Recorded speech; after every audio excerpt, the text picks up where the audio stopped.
ceritakan sedikit aja kronologi bagaimana sih kamu bisa terlibat di dalam proyek antologi puisi ini? Main gamesnya kami di sini bukan main games yang kayak anak-anak zaman now nih, yang misalnya Free Fire, Mobile Legends, enggak. Gamesnya Tertiban anggota. Jadi jangan seperti hubungan sekarang ya, yang istilah ghosting, yang tinggal masuk, tiba-tiba pergi, masuk, pergi. aku tuh ada prinsip yang aku tanamkan dalam diri aku, yaitu cerewet melalui tulisan. Intinya sih sastra itu fleksibel, kita bisa menghidupkan benda yang mati, kita bisa mematikan.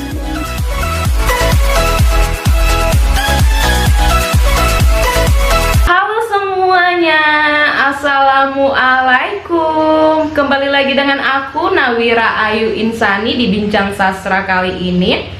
Oke, sebelum kita memulai videonya, jangan lupa untuk klik tombol subscribe karena subscribe itu gratis, dan jangan lupa untuk nyalain bell notification-nya agar kalian tuh nggak ketinggalan updatean video kami selanjutnya.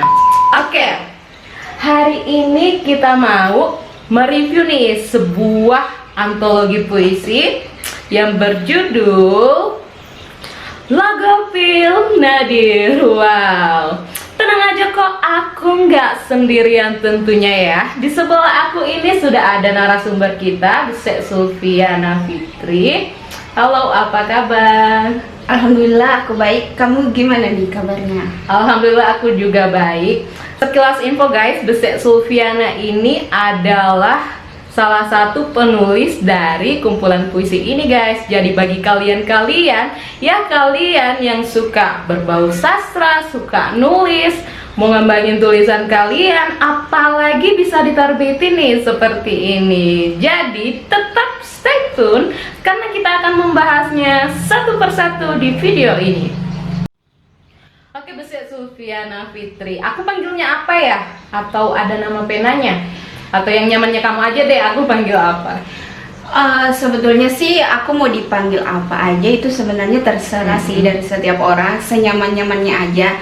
Tapi kalau untuk dunia kepenulisan, entah kenapa ini tuh udah melekat banget sama aku. Aku sering disapa sama teman-teman pena dengan sebutan BSF gitu. Jadi BSF ini merupakan singkatan dari nama lengkapnya aku, dari Besek Sulfiana Fitri. Kemudian disingkat jadi BSF gitu. Jadi singkat, padat, dan jelas. Iya, betul panggil banget aja BSF. So BSF, bisa nggak sih ceritakan sedikit aja kronologi bagaimana sih kamu bisa terlibat di dalam proyek antologi puisi ini? Oke, jadi awal mula kenapa aku bisa tergabung di proyek antologi puisi ini, karena kebetulan memang komunitas sahabat pena atau yang biasa kita singkat dengan nama Kosana. Jadi ini komunitas sastra kamu namanya Kosana. Namanya Kosana. Kosana ini mengadakan yang namanya event. Event ini berupa lomba cipta puisi nasional. Wow, nice. Jadi notabene itu bukan hanya diperuntukkan kepada anggota-anggota Kosana aja, tetapi diperuntukkan juga kepada kader-kader penulis Nusantara. Jadi gitu. semua orang tuh bisa nih masuk di dalam event ini. Jadi Kosana ini sebenarnya komunitas online atau offline sih sebenarnya BSF ini? Oke, jadi Kosana itu atau komunitas sahabat pena itu masih merupakan komunitas yang berbasis online. Online. Interaksi dan komunikasi dengan anggota lain itu masih sebatas menggunakan jasa jaringan kan, di sosial media. Kami belum pernah ada pertemuan secara tatap muka dengan anggota-anggota yang lain. Tetapi aku harap kedepannya kita punya kesempatan untuk bisa benar-benar saling mengenal lebih dalam lagi satu sama lain dengan anggota-anggota yang lain. Gitu-gitu sih. Oke, jadi Kosana ini adalah komunitas online guys. Jadi sudah lama nih kamu tergabung di dalam Kosana ini? Iya, kalau nggak salah sih aku tuh dulu gabungnya di tahun 2017. Pada saat itu aku masih duduk di bangku kuliah semester 2 atau semester 3 kalau nggak salah. dan sekarang kan udah 2021 nih, jadi Udah lama banget ya. berarti udah jalan berapa tahun tuh? 5 tahunan Iya, kali ya. kurang lebih 5 tahun aku udah gabung di komunitas Sahabat Pena. Jadi kamu udah senior nih di dalam komunitas kamu ini. Iya, dibilang senior sih, jujur aku sendiri pun merasa masih belum pantas sih untuk dipanggil senior. Karena kenapa? Yang pertama, aku masih dalam tahap belajar. Yang kedua, memang aku basicnya bukan di sastra, tetapi di sosial politik atau sospol nih. Masa sih? Iya, betul-betul. Jadi kalau sastra ini ini ibaratnya ini passion. Cuma ini hobi kamu nih. Hobi gitu. Sastra. Tapi mungkin karena kebetulan dulu aku memang pernah memilih jurusan sastra untuk kuliah, tapi karena emang gak ada rezekinya di situ, jadi akhirnya aku harus memilih sosial politik sebagai alternatifnya aku. Tetapi dunia sosial politik kamu juga senangin atau kamu cuma terjebak di dalam jurusan itu atau gimana? Awalnya sih aku menganggapnya sebagai pelampiasan gitu kan, jadi karena pelampiasan. udah ditolak di sama sastra. Tapi ya aku lama kelamaan aku juga berpikir kenapa tidak kan.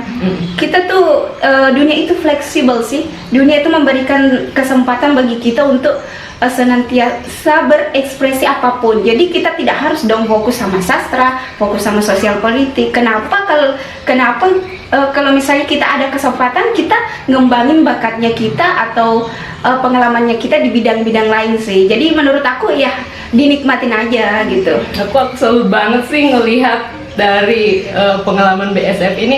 Orangnya tuh suka sastra, tapi dia juga bisa beranjak nih ke dunia-dunia lain seperti sosial politik misalnya tadi. Belajar dari masa ke masa sih. Oke nih, di dalam komunitas kamu lagi ini, kegiatan apa sih yang kamu lakukan di dalam Kosana? Oke. Karena aku nih kepo nih orangnya. Iya, benar-benar nggak apa-apa dong. Saling berbagi kan. Iya. Oke. Jadi di komunitas Sahabat Pena ini ada beberapa macam kegiatan. Bahkan ini cukup padat sih kalau misalnya memang kita aktif di Kosana. Jadi dari mulai hari Senin sampai Sabtu itu selalu ada jadwal. Ini rutin. Oh, seperti sekolah aja ya, dari Seperti jadwalnya di Senin sampai instansi- Sabtu. Seperti di instansi sekolah itu kita teratur tuh mata pelajarannya kayak gini kan gitu. Sama di Kosana juga seperti itu. Misalnya di hari Senin kita mengirimkan karya puisi nih. Nah, kalau misalnya kita kirimkan karya puisi di satu grup, memang ada khusus grup untuk mengirim karya.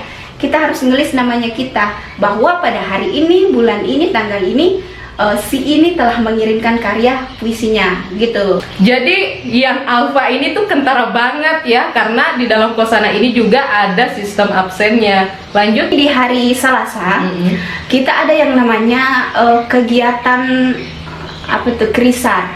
Apa tuh krisar itu? Krisar itu adalah kritik dan saran. Jadi di Kosana itu kita bukan hanya sekedar diajarkan untuk berkarya, menulis gitu kan, tetapi di Kosana itu kita diajarkan juga untuk memberikan pandangannya kita terhadap karya orang lain. Nah, jadi yang memberikan kritik dan saran pada karya teman-teman yang lain itu adalah orang yang mengirimkan karya di hari Senin kemarin dengan yang namanya paling bawah tuh di list. Oh, jadi yang paling terakhir nih Iya. dia yang memberikan krisar nanti nih di karya-karya teman-teman kamu. Iya, betul. Jadi yang terakhir itu banyak ya, Iya. banyak tuntutannya karena dia nih yang memberikan kritik dan saran kepada karya-karya teman-teman kamu. Betul banget tuh. Karena misalnya kan di dalam satu hari itu, karena kan deadline-nya itu sampai jam 12 malam nih. Misalnya ada 25 orang yang mengirimkan karya. Jadi yang nomor 25 itu yang di hari Selasa bakalan memberikan kritik dan saran gitu. Banyak juga. Betul. Terus di hari Rabu kegiatan yang kami lakukan itu adalah membuat narasi gitu. Narasi itu seperti yang aku sering musikalisasikan di konten YouTube-nya aku, Negeri Kata BSF. Aku sering membuat narasi yang aku bacakan, itu sebetulnya bentuk narasi gitu. Kemudian di hari Kamis itu kita kayak di hari Selasa kemarin juga kita ada kritik dan saran, sistem dan aturannya sama. Sama nih yang seperti tadi. Ya bagi yang terakhir namanya dia akan memberikan kritik dan saran tentang narasi gitu. Tapi tentang narasi ini, tentang bukan narasi seperti hari Senin. Oke, terus di hari Jumat kita mengisi waktu itu dengan main games gitu. Main gamesnya kami di sini bukan main games yang kayak anak-anak zaman now nih, yang misalnya Free Fire, Mobile Legends. Enggak, gamesnya kami tuh nggak seperti itu. Tapi gamesnya kami ini game sastra. Game sastra. Kita membuat sebuah puisi berantai namanya. Wow, baru-baru. Jadi puisinya ini bakalan panjang banget kan. Ya misalnya ada satu orang yang menentukan satu judul. Misalnya hari ini judulnya tuh tentang kegalauan nih. Jadi setiap orang itu diberikan hak untuk membuat puisi satu bait bisa terdiri dari 3 sampai 4 baris. Baru teman-teman kamu yang melanjutkan. Teman-teman yang lain melanjutkan dengan satu syarat, nggak boleh keluar dari konteks tema yang udah ditentukan. Jadi nanti tuh udah panjang banget tuh. Misalnya sebelum-sebelumnya kita udah bikin puisi tentang pendidikan. Nah kalau misalnya tanggal 2 Mei hari pendidikan itu kan momentum banget tuh kita mengupdate atau memposting puisinya kita mengatasnamakan Kosana gitu-gitu sih. Jadi games ini menjadi terlahir sebuah karya nih dari puisi 4 bait, baru aku lanjutkan kembali dan terciptalah sebuah karya. Tapi ada program unggulan juga nih dari Kosana. Apa tuh? Programnya itu namanya webinar. Wah, ternyata ada webinarnya juga. Iya, webinar. Tetapi webinarnya ini tidak hanya diperuntukkan atau dikhususkan kepada anggota Kosana, tetapi teman-teman yang lain juga yang pengen menambah ilmu tentang dunia kepenulisan juga bisa gabung di grup ini untuk mengikuti webinar. Jadi tak serta-merta member dari Kosana doang nih. Jadi bisa nih untuk umum. Betul-betul, bisa untuk umum. Ternyata masuk Kosana ini ternyata banyak banget aktivitasnya guys. Aku kira tuh notabene tuh cuma nulis doang, nulis puisi doang. Ternyata dari Senin sampai Sabtu ya sudah seperti anak sekolahan, punya segudang aktivitas ternyata. Iya, betul banget. Oke, ada nggak sih istilah pengeluaran dari komunitas ini? Kan tadi banyak banget nih aktivitasnya, dan kamu udah tadi ngatakan bahwa kamu juga ngabsen nih di dalam sebuah kegiatan. Jadi ada nggak sih istilah pengeluaran di dalam komunitas kamu? Iya, ada sih. Di Kosana itu ada istilah penertiban anggota. Jadi istilahnya ini penertiban anggota, di mana kalau misalnya pengurus melihat absen dan ada peserta yang di list absennya itu jarang banget atau udah nggak aktif, itu bakalan diberikan lampu kuning. Kalau misalnya udah diberikan lampu kuning masih nggak aktif juga, itu bakalan dikasih lampu merah dan langsung dikeluarkan. Nah sebenarnya aku juga pernah sih berada dalam tahap ini. Masa sih kalau seorang BSF ini juga pernah mengalami masa-masa? Iya, aku pernah diberikan peringatan sama pihak pengurus di Kosana, karena memang pada saat itu aku nggak bisa mengimbangi antara dunia nyatanya aku dengan di dunia maya kan. Jadi pas sibuk-sibuknya pada waktu itu jadi aku jarang banget tuh aktif. Jadi pengurus Kosana sempat kayak tanya masih mau nggak bertahan di Kosana. Aku bilang aku pasti pengen bertahan, karena bagaimanapun juga aku merasa bahwa pengaruh Kosana ke aku itu udah besar banget gitu. Jadi sayang banget kalau misalnya aku langsung keluar gitu. Jadi akhirnya pengurus memberikan aku kebijaksanaan dengan syarat-syarat yang ditentukan, dan alhamdulillah masih bertahan sampai sekarang gitu.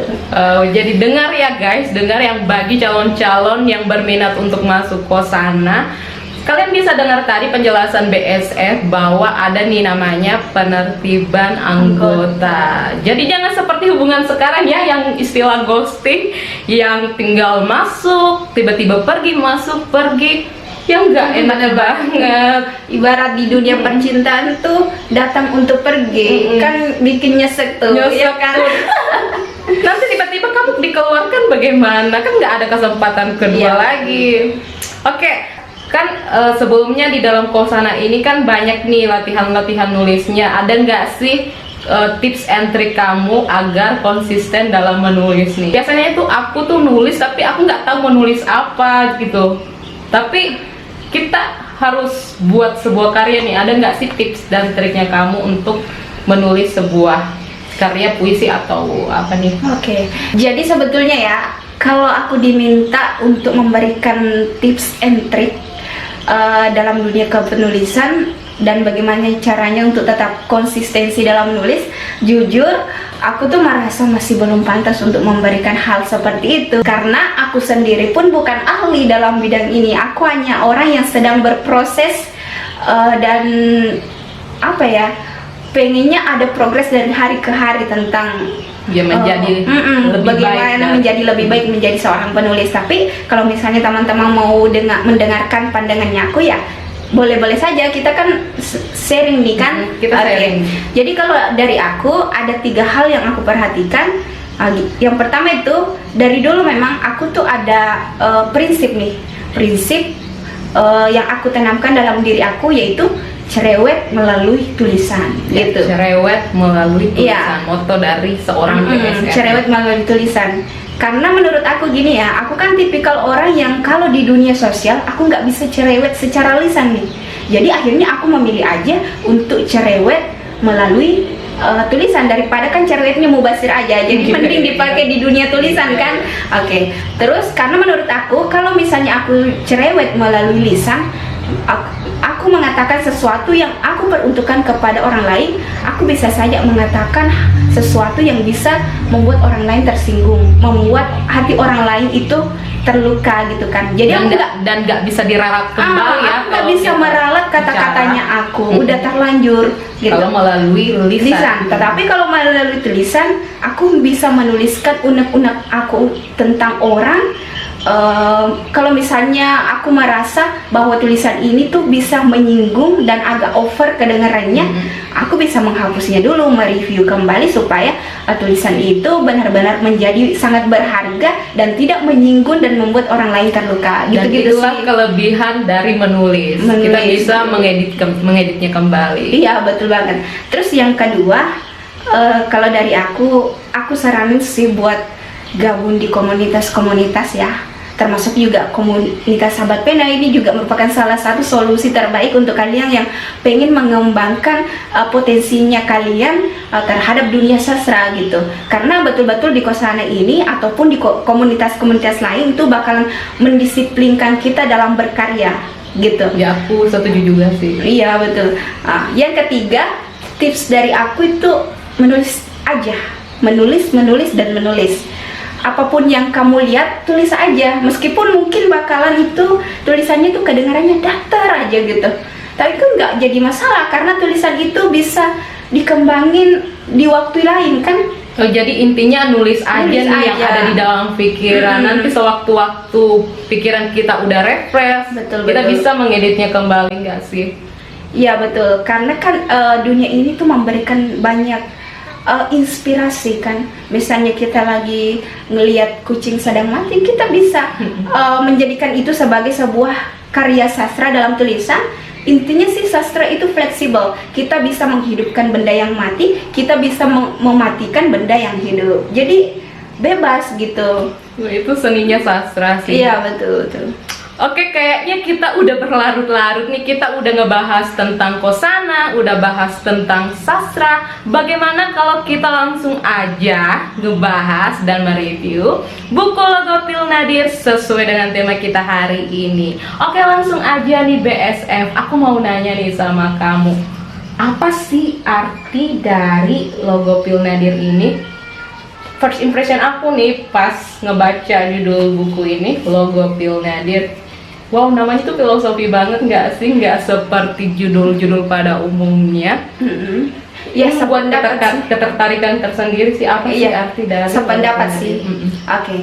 Jadi sebetulnya aku juga secara filosofi banget tuh aku nggak tahu, tapi aku juga pernah nanya nih sama foundernya aku. Aku tanya, ini sebetulnya artinya apa sih kan? Aku juga bingung dulu ini bahasa apa. Nah, ternyata Logopil Nadir ini berasal dari bahasa Yunani.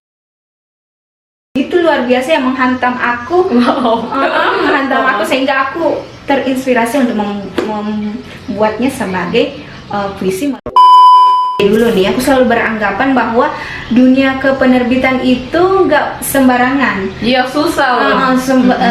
Hanya boleh disentuh oleh orang-orang tertentu saja, orang-orang awan, orang-orang kecil seperti kita nggak bakalan sampai kalau misalnya memang kita belum profesional dalam bidang sastra. Tapi nggak sesulit sih yang kita bayangkan, karena ternyata kalau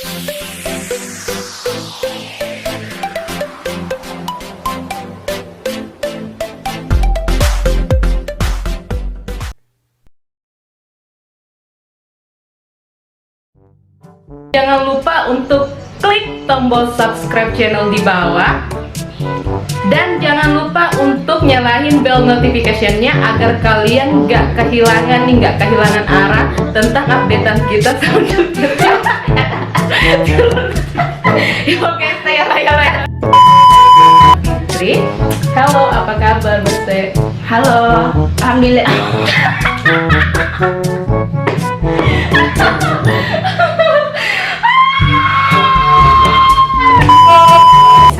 Jadi moto Bese Sulfiana Fitri ini adalah cerewet melalui tulisan. Betul. Nang kamu merah bukan deketin deh kalau di sana. Oh iya. Ulangi ya napar. Ulangi. Ya udah potong lah.